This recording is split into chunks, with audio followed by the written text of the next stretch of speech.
Manipur Public Service Commission Mpsc has officially announced rescheduling of Paper 4 General Studies 3 and Paper 5 General Studies 4 of Manipur Civil Services Combined Competitive Mains Examination 2022 for November 22nd, following a mix-up detected just before the start of the examination.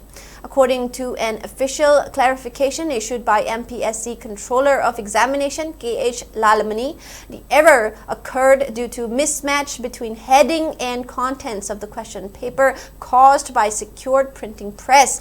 The Commission stated that since officials are not permitted to access or view the papers beforehand to maintain confidentiality, the mistake could only be identified upon opening the sealed packets in front of the candidates.